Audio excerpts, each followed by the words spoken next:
Daghan na nila ni lockdown.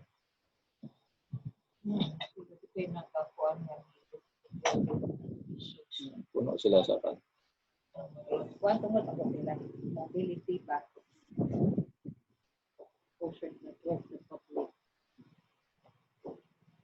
Yes, sa tanan. Good evening. Kon mabati ko, thumbs up lang. Tanan nga nagtanaw. Mo thumbs up. Oh, good. So, kumustang kinabuhi nga kuan? Lockdown mo diha. Murag laay kayo no? Ang wakauli sa balay, laay gyud kasanan. Pero ang mga pulis, as I believe, you are trained mentally. Nga bisan unsay situation, nara na dire sa mental ang daganan. So ma-lockdown or dili ana nga sitwasyon kung wholesome ang mental, so it doesn't matter maski mo na nga situation. Now tonight atong pagahisgutan ang usa ka importante nga butang. Nagatuo ko nga dako kini kaayo na to og katabang, ilabi na sa atong pagpamalandong sa atong topic karon nga kagabihon. So maghisgot ta sa usa ka pulong nga gitawag naton og moral. Pero sa dili pa ta mo adto sa unahan, I'm requesting everyone to please bow your heads as we seek God in prayer. Ato ido po ato mga ulo, magampot ha. O Dios nga balaan, among gikalipay nga bisan sa kahimtang nga among nahimutangan karon, ikaw gihapon nagahatag og higayon nga ang imong mga kaanakan, ang imong mga alagad, ang mga kapulisan nakagahin gihapon og panahon diin sila makapamalandong sa imong mga pulong. Salamat Ginoo sa imong pagkamaayo. Tuguti nga amo kining masabtan ang tanan nga among pagahisgutan pinaagi sa paggiya sa balang espiritu. Ako kining ginatugyan, ginasalig ang tanan, pinaagi kang Ginoong Hesus nga among manluluwas. Amen. Okay, okay, ready ng tanan. Atong isgutan ang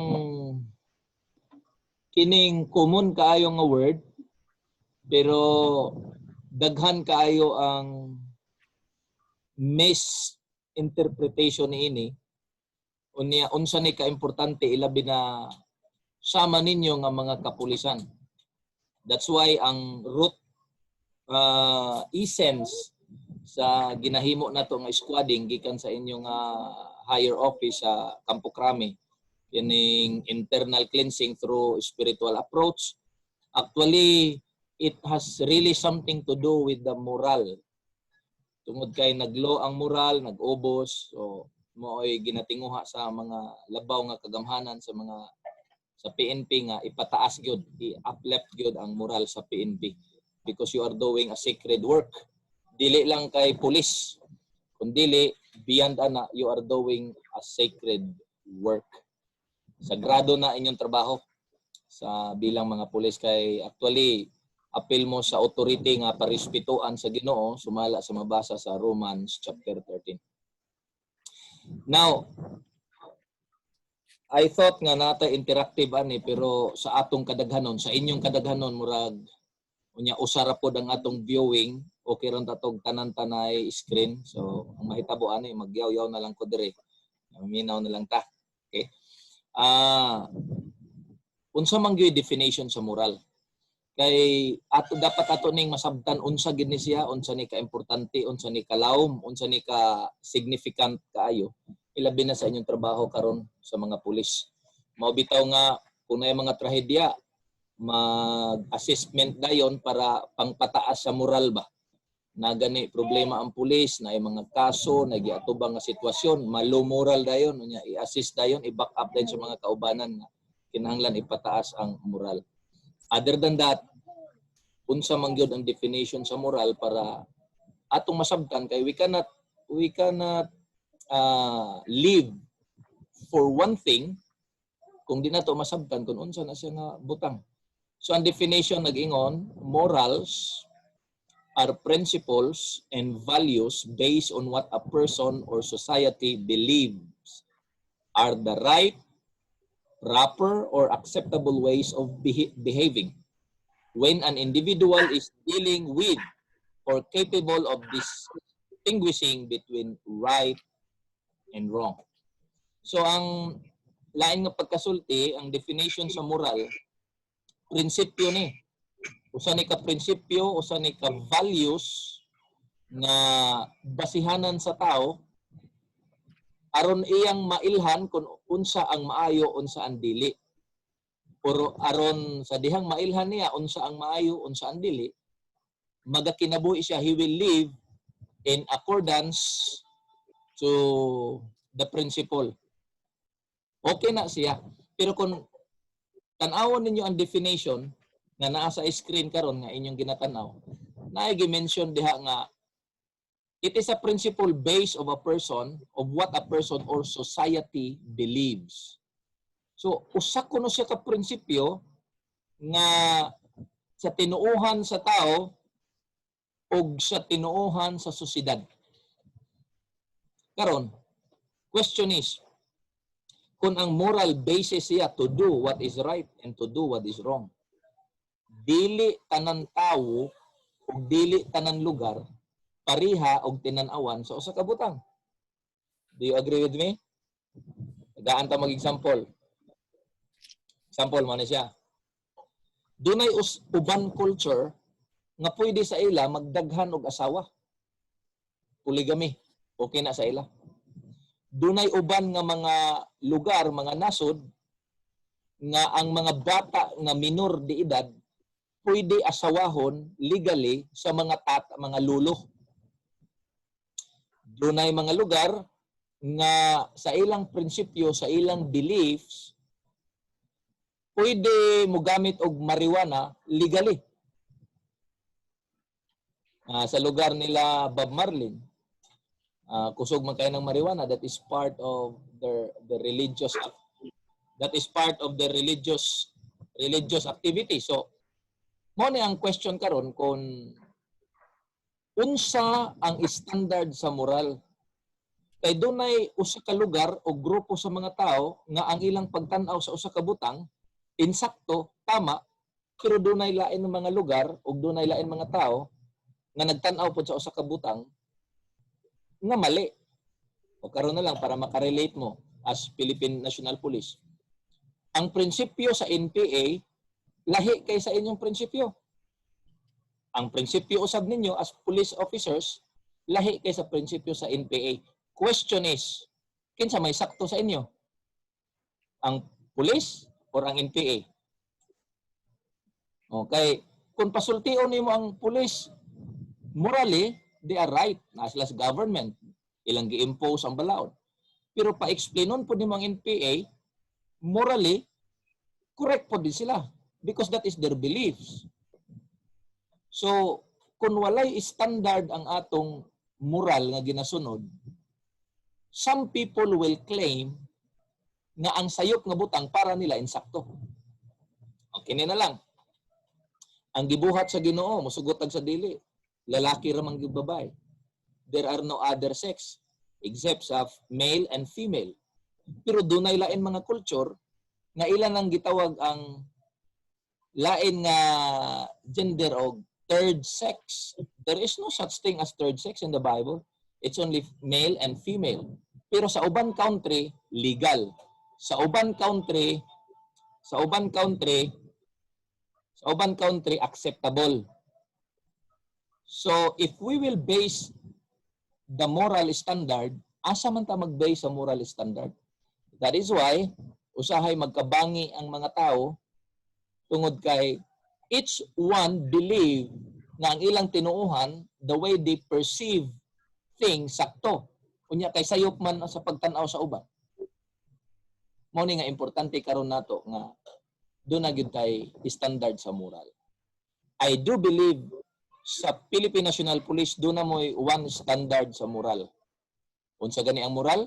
Ang moral usa siya ka prinsipyo, usa siya ka tinuuhan sa grupo o sa lugar diin makadetermine ka kung asa ang tinuod, asa ang dili, asa ang sakto, asa ang maayo. So sa pag-eskwela pa lang ninyo, pag-training pa lang sa police, you know what is right and you know what is wrong because you have only one belief, you have only one moral. That is the moral of the Philippine National Police. Now karon, nganong naman po uban police nga nagpasaway? It is because wala sila they don't live the standard sa moral. Mao na nga na yung mga question, asa may sakto? Which is right, which is wrong? So maglibog ta. And as a police officers, kung moabot na gani ang point nga maglibog na ta, that means wala na gyud ta maglakaw sa insakto nga moral. Atong hinumduman, the only moral nga himuon natong standard is the standard of God. Kay wa gyud nay pagkabalhin. Dili constant gina siya. That's why in Isaiah kung natong basahon chapter 55 verse 8 and 9 it says, "For my thoughts are not your thoughts, neither are your ways my ways, saith the Lord. For as the heavens are higher than the earth, so are my ways higher than your ways, and my thoughts than your thoughts." Klaro kayo mga kauban ko nga mga higala, nga mga kapulisan. Ang hunahuna sa Ginoo, lahi kay sa hunahuna sa tao. Ang hunahuna sa tao, lahi kay sa hunahuna sa Ginoo. Now, if we will follow human moral standard, magka-problema gyud ta na. Kaysa akong pag-analisar. Nganong ang babae, kamo mga expert man gyud mo sa balaod, nganong ang babae kung mga bit siya, lahi magtawag ana nga kaso kaysa bana nga mga bit. O kabanday, mas dako og sentensya as I read kung ang asawa mga bit kumpara sa bana nga mga bit, lahi siya og tawag ana, I don't know, nalimot ko ana, pero mas bugat ang sentensya sa usa ka babae nga mga bit. So dapat unta ganito patas. Now, here's the thing. Sa tawhanon nga moral, lahi-lahi og standard. Pero sa moral sa Ginoo nga standard niya, usa lang gid na siya.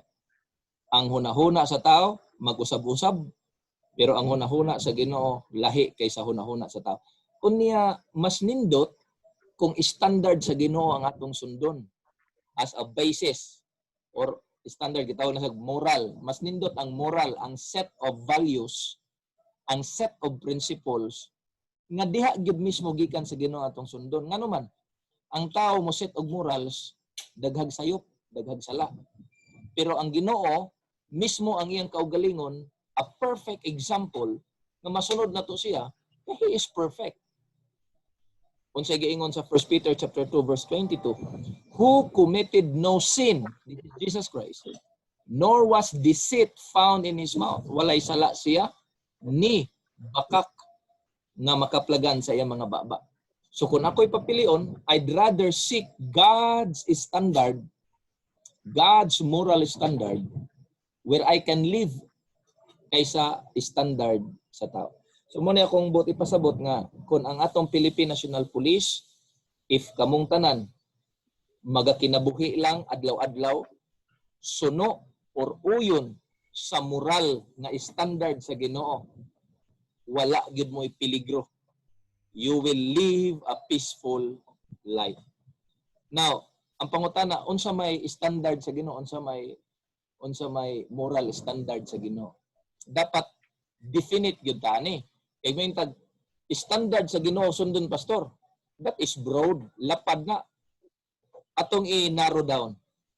Atong i-ansiran ang one question. Unsa man gyud ang standard sa Ginoo nga masunod na to?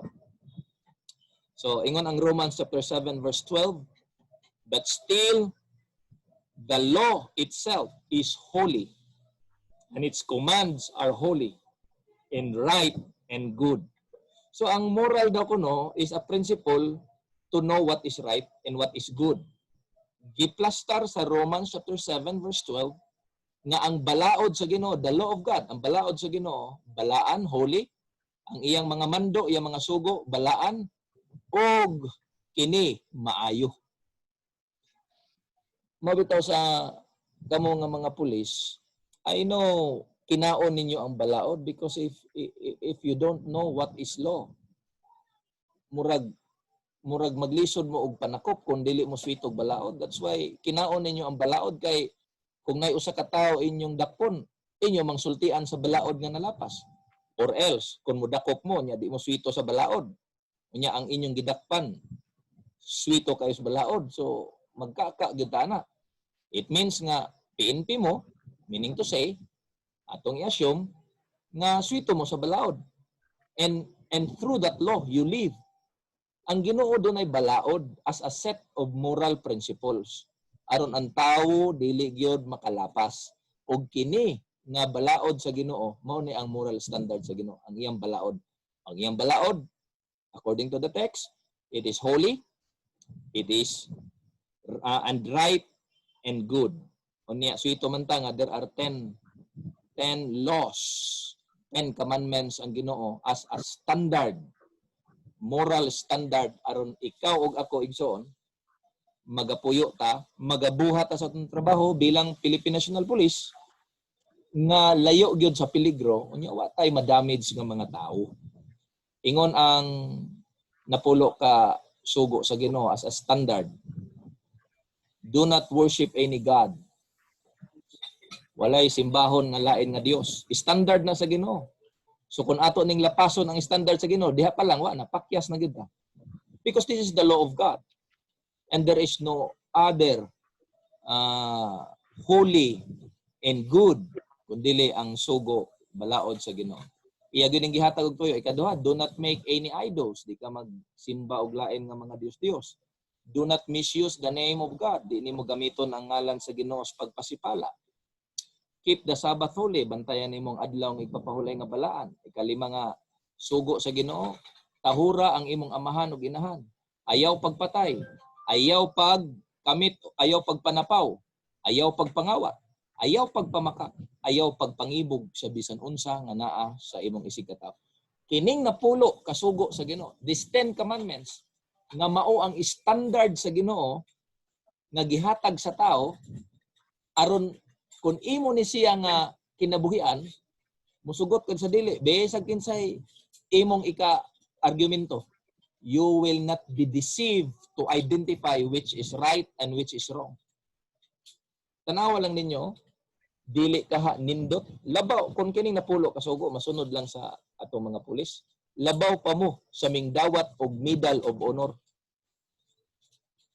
Kay bati man kayo nang mudawat ka og Medal of Honor. Sana ka nang makadawat ka ba ka ng Heroes Award or any highest award nga ihatag sa Philippine National Police? Wa man ay effect kung imo nang dawaton nga isog ka nga pulis nga nakahimo ka to serve and protect and then ikaw mismo nasayod nga nakay kabit. Wag na effect na siya nga Medal of Honor. Wa na effect ng Medal of Honor or any rank sa Philippine National Police kung ang usa sa mga sugo nga dili ka mamakak, imong sige glapas, sige kag pamakak. Isa sa mga sugo nga nag-ingon, honor your father and your mother.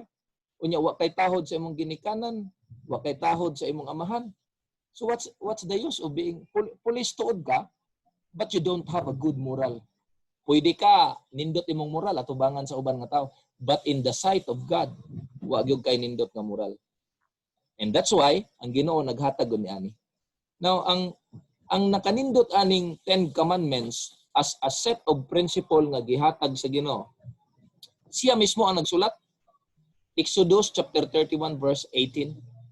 When God finished of speaking with Moses on Mount Sinai, he gave him 2 tablets of covenant, tablets of stone written with the finger of God. Gisulat yun mismo sa tudlo sa Ginoo. Unya gi-mention na specifically sa Deuteronomy chapter 4 verse 13, and he declared to you his covenant which he commanded you to perform, even the 10 commandments, and he wrote them on the tablet of stone. Ingon ana kanindot ang Ginoo. Naghatag ang Ginoo og 10 commandments as a set of standard ngadto sa iyang mga katawhan aron sa napulo ka mga sugo ang tawo makaila unsay maayo unsay dili. Pila ka sugo? 10 commandments. Di ako'y sa dugay na kong pag-uban-uban ba sa mga pulis. Mo na giingon ni Sir Talagon nga si Pastor Bong pulis pud ni. Pero times 2 lang. Gitawag ni siya pulis-pulis. Pulis-pulis ko ta kay di man kita pulis. Sa mga balaod sa inyong giatiman karon diha sa Utah. Kung inyo ning paminawon mao ni ang akong gamay nga ilustrasyon. Tanan balaod kung inyong implement, okay, lami inyong ginhawa. Pero dili pwede nga naay uban balaod i-implement ninyo sa pulis, kunya naay uban balaod di ninyo implement kay dili applicable. Once na naay balaod, nago na sa balaod, di na pwede nga kini okay, kini dili. Hangtod balaod na siya, magpabilin gina siyang balaod. That's why sa 10 commandments, dili pwede nga mamili-pili lang ta. Kay kung pili-pilio na to sa napulo kasugo, asar itong sundon, guba ang set of standard, ang set of principle nga gihatag sa Ginoo alang nimo. Og kung guba na siya, dili ka ka-determine kung ang imong gibuhat sakto ba ug sayop ba. Kay imo namang gilapas, imo ra man gipili-pili pila. That's why in James chapter 2 verse 10 to 22 nagaingon, for whosoever shall keep the whole law, tibuok kasuguan, and yet offend in one point, usaray gilapas, ang tanan gisunod, he is guilty of all. Klaro kayo ana? For he that said, do not commit adultery, siya nga nag-ingon nga dili ka manapaw. Said also, do not kill. Nagdili gihapon sa mupatay.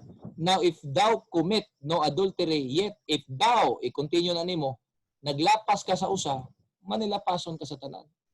So maingon ka nga, wa man ko nangawat pastor, pulis gud ko, di ko mangawat. Wapog ko mo patay pastor og inosente ka pulis gugo. Labaw sa tanan pastor, ning tahod ko sa akong ginikanan. Okay na siya. Pero ang sunod nga sugo kay na may giingon da, dili ka mamakak. Bali mang pamakak nimo. Uyab diri, uyab didto, uyab didto. O tanawa ang SAF karon o. Trending kayo ang SAF nga pulis nga. Inyo man kabro. Trending kayo nga, palablab pa ko no, Jessica Soho, ala, video pala, ala, bibi, kiss ko no, naman day lain. Muna giingon karon pa Jessica Soho, pagkaugma, tulpo-tulpo na po. Kamong nangatawa diha, makarelate mo, ana, kay inyo nang gagian. So, unsa may point nako? Ang point ako nagtuo ko ani nga sap nga dili gyud ni kawatan kay kung kawatan pa dili ni mahimong pulis gipriso na ni. Nagtuo ko ani nga pulisa nga matinahoron sa ginikanan kay agong ipailaila tong yang uyab. Pero didto la sila nagdaog sa di ka mamakak kay namay ning reklamo nga namakak kuno siya. So guba gihapon ang 10 commandments. Mo ni mga pulis nako, mga boss, duha ka salot akong isalot ninyo des Camp Dons. Mao ni ko isulti ninyo, kung magpili-pili lang mo sa 10 commandments na giset sa Ginoo as a standard, as a principle to know what is right and what is wrong. Ang sumada total ana, hagba gihapon tatanan. Kay kung maglapas kuno ka sa usa ka sugo, ang uban imong gituman, imong gilapas tanan. I know you can relate, police officer. Can relate mo ani nga as a police officer, dili gyud matuhay inyong konsensya kung naay mga balaod nga inyong gilapas, ang uban inyong gisunod. Bisag gisunod ninyong uban nga balaod pero naa gyud inyong gilapas, di gyud mo katulog ang naghagok because you know it's not right. Now, continue ta. Question. Ingon man ka pastor nga ang napulo ka sugo is a standard sa Ginoo to know what is right and what is wrong. Doon na ba ebidensya sa Biblia? Doon na ebidensya pod. Tanaw na to ang Romans chapter 7 verse 7 to 9. Si Apostol Paul ni tanawan nindot kay ning pagkasulti. What shall we say then? Is the law sin? God forbid. Nay, I had not known sin. Take note, akong balikon. Ingos Pablo, I had not known sin. Wa ko makailag sala, but by the law. Klaro ana? Wa ko kailag sala. Tungod sa kasuguan, ingon siya, for I had not known lust. Wa ko kailag pagpangibog. Except the law had said, thou shall not covet, but sin taking occasion by that. Now, here's the thing. Ingon si Apostol Pablo, sumala sa mabasa. Wa gyud ko kailag sala sa una. Ang akong gibuhat, okay ra gyud para sa ako, sakto gyud ni.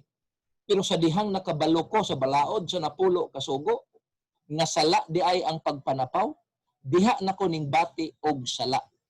See, ang napulo kasugo des Ginoo, prinsipyo na igsoon, moral standard na nga kung imong basahon, imong tuuhan, makahinuklog ka kung sayop ba imong gibuhat og dili. Ang peligro og di ka magbantay sa napulo kasugo, di ka kabalo nga sakto imong gibuhat. Para sa imo, okay ra ang mga bit, basta suplayan lang. Okay ra ang ikaduhang asawa, basta tagaan lang sa tunga sa sweldo. Kunya kay kasagaran rabas kabit 60. So kung kinsay 60, mas makadawat sa dako nga porsyento sa sweldo. Mao na. Kung ang asawa magsigig ihap-ihap sa piso-piso, ang kabit magsigig daladalas ATM. Na, testing nga na kay kini mga bana karon. Di naman ang depende naman sa purmas lawas.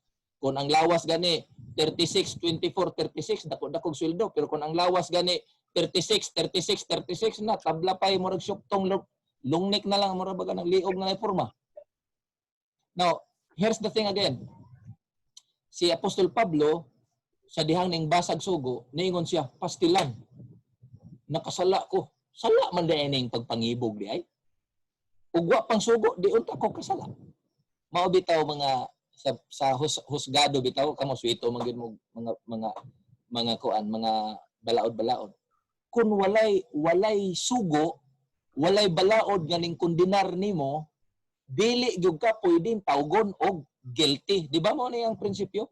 A man is still innocent unless proven guilty. Question. Nganong magilty man ka nga wa may balaod na gukod nimo? Pero kung kabalo ka nga na kay balaod nga gilapas, then you are guilty. Wala sa ingos Apostol Pablo, sa una wa pa ko kabati og wa pa ko kailag na pulo kasugo. Okay ra gid akong kinabuhi, lami kayong pagpanapaw ba. Pero karon nga nakaila og sugo, sala day ang pagpanapaw.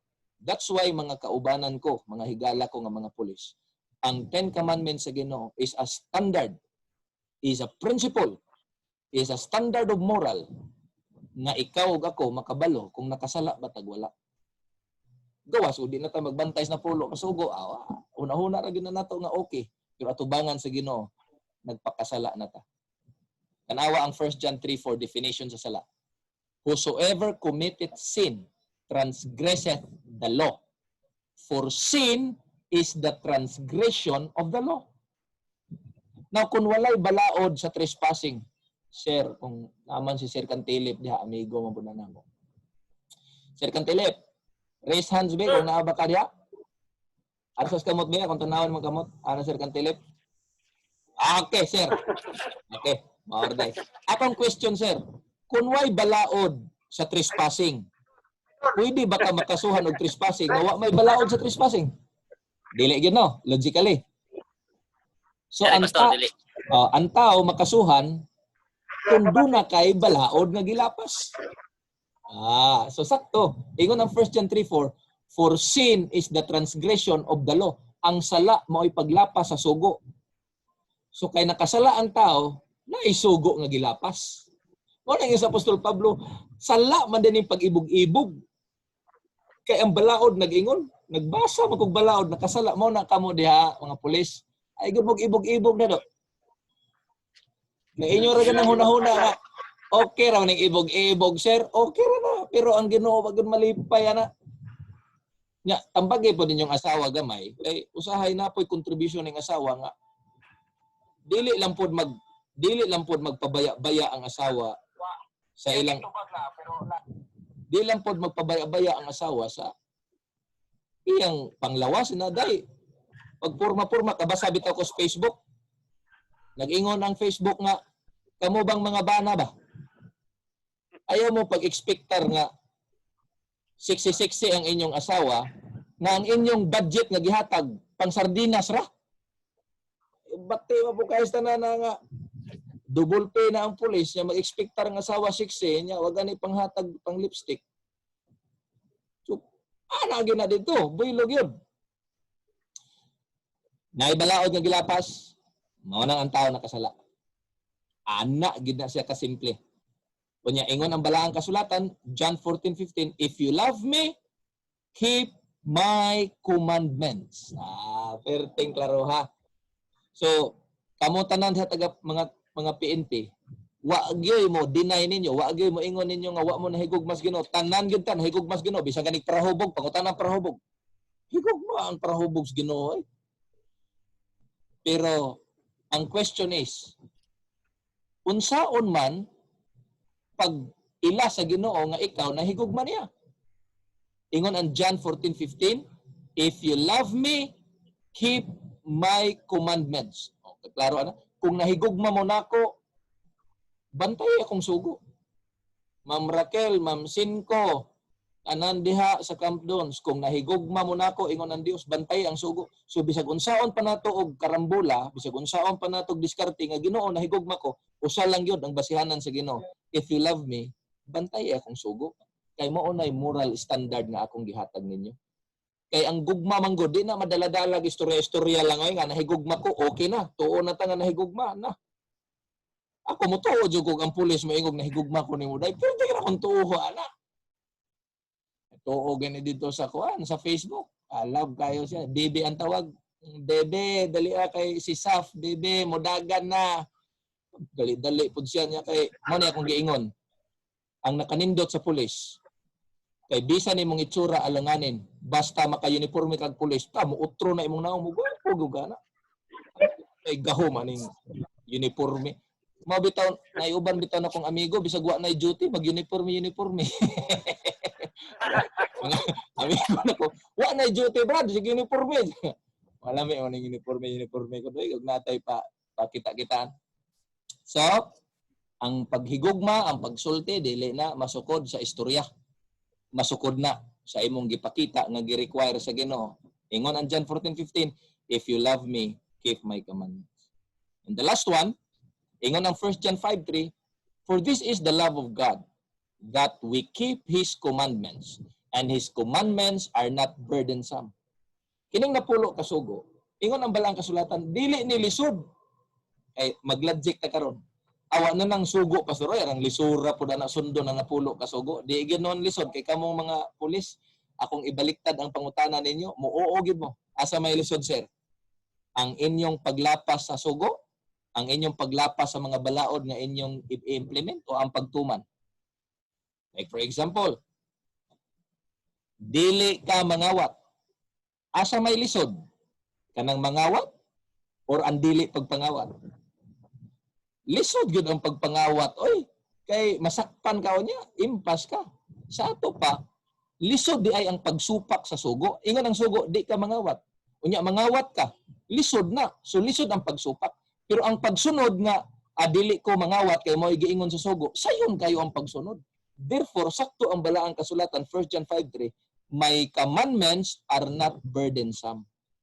Dili lisod ang pagsunod sa sugo. Kay set of moral standard na siya. Kung lisod pa ang napulo ka sugo, dili na naihatag sa Ginoo. Kay logic ba? Nganong ihatag man sa Ginoo ang napulo ka sugo, nga nasayod man siya nga dili matuman sa tao. Makasala ra ang tao ana og permanente. It is because gaan ang napulo ka sugo gihatag sa Ginoo as a set of moral standard. So nang hinaot ko ninyo mga kapulisan diha sa Camp Dons, ang inyong uniforme moabot ang panahon di na ninyo